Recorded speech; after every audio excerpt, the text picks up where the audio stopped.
Hey, det er Torben her. Velkommen til 10. episode af Dansk SimCity. Og når jeg lige kører rundt her, og så kigger herned, og så spørger jeg sikkert, hvorfor i alverden står der 3 spildevandsanlæg? Men det gør der, fordi at jeg havde lidt tekniske problemer før, som gjorde, at jeg faktisk optog 8 minutter, uden der skete noget. Men mens de 8 minutter gik, så blev mit akademiske forskningsprojekt faktisk færdigt. Og det betyder, at vi nu simpelthen har, og som vi også kan se, så har vi faktisk masser af penge. Og det betyder, at vi kan gå herind, og så kan vi få masser af dejlig strøm. Vi ser på den her vindkraftværksforstærker. Den koster 1250 kontrolnet, så vidt jeg kan huske, så har vi det. Så det bruger vi. Værsgo. Bum. Masser. Lad mig se her. Ja, vi har masser af kontrolnet.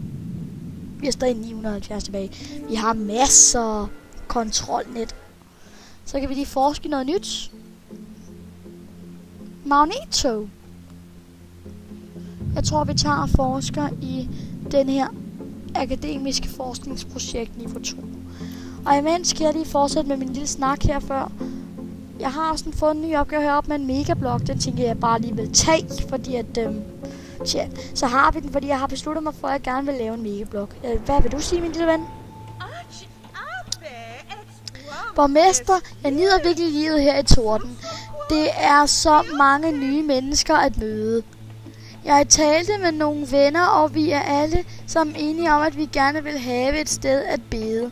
Et hvilket som helst bedehus vil være fint. Vi er ikke kredsende.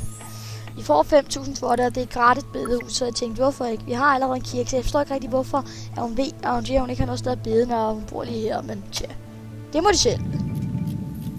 Vi kan lige så godt gøre det til dem, når de nu vil have det. Mangler velhavende arbejdere. Prøv at se her. Det burde da give masser af strøm.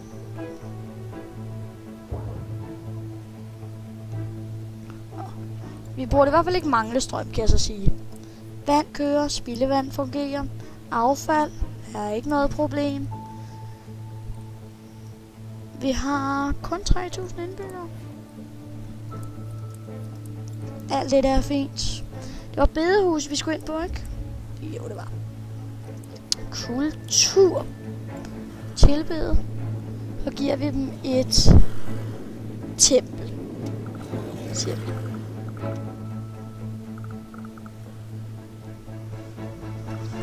Og hvor skal vi lægge det henne? Det kan vi lægge der. Ja.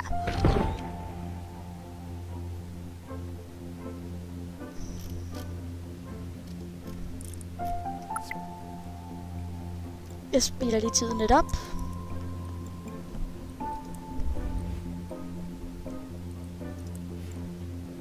Megablokke, de ultimative bygninger. Jeg har tænkt på sådan at ødelægge måske den der vej eller sådan noget, og så bygge en megablok her, tænkte jeg. Fordi vi har virkelig brug for en. Men, hvad har du at sige? Hvis du er klar til at gøre denne by til en rigtig mineby, får du brug for et hovedsæde for metal. Det vil godt sige ja til. Jeg gør det nu. Hold da op, den bliver stor. Vi fik også mange opgraderede bygninger sidste episode hernede omkring, fordi vi byggede sådan en højvelstands tingeling her. Men lad mig lige tale færdig her. For det første, så tror jeg, I kan se min musemarkør nu. Og det er fordi, jeg fik et tip fra en af mine venner, som sagde, at jeg skal bruge min musemarkør her. Sæt den til, så I kan se den. Og det har jeg så fulgt, og det var faktisk et rigtig godt tip, når jeg tænker over det. Han har også en YouTube-kanal, der hedder Jonas Puls. Der vil være et link til den på skærmen nu, nede i hjørnet, hvor I kan tjekke hans kanal ud.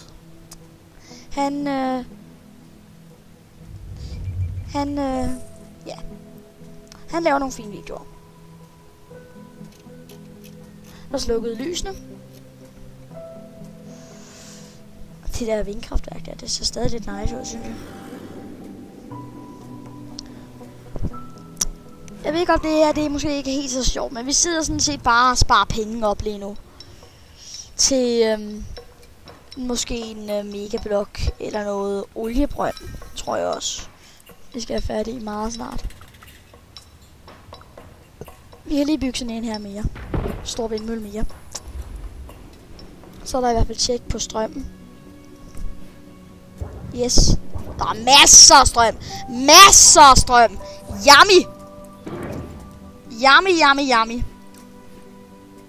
Og indbyggere har vi 3.891. Offentlige transportmidler. Den her har jeg også tænkt på lidt måske at komme i gang med. Nok.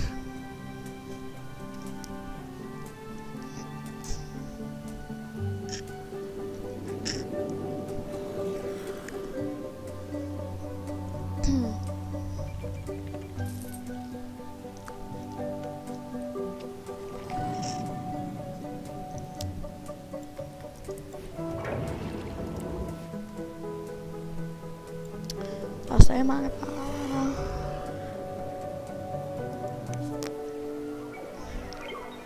Det er faktisk ikke så mange arbejdere stadig på akademiet.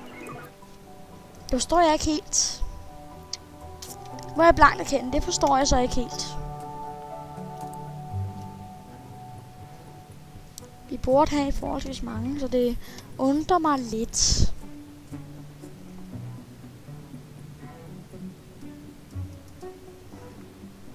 Det er sådan nogle arbejdspladser der. Så er der 2 steder, folk kan komme op. Det har også hjulpet vores trafik lidt. Hvis vi får brug for at hjælpe vores trafik endnu mere, kan vi bruge den bark, der er her. Som jeg nu for en gang kan vise mig på musemarkøren. Det var faktisk dejligt, at jeg fik den musemarkør ind, når jeg nu minder selv om det. Så behøver jeg heller ikke at lave så mange anmodninger og sådan noget. Det kan jo tage til en anden tid. Det ser faktisk lidt sjovt ud. Så kommer der en hel masse vindmøller i vejen.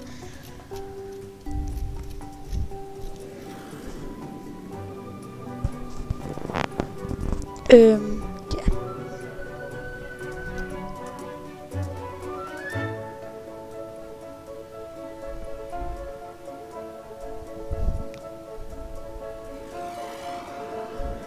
Vi fortsætter lige her. Hvad er du? Fuck, hvad er der galt?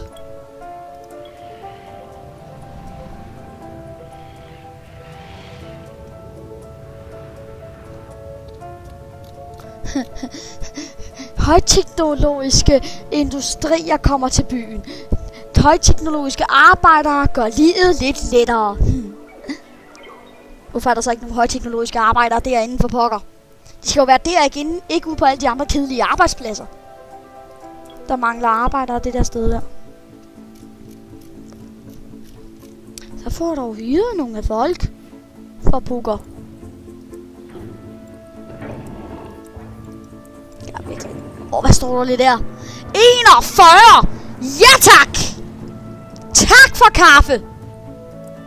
Hold da op! Bliver den der energiforstærker stærkere og stærkere jo længere tid der går, eller hvad? Det er jo helt vildt! Awesome!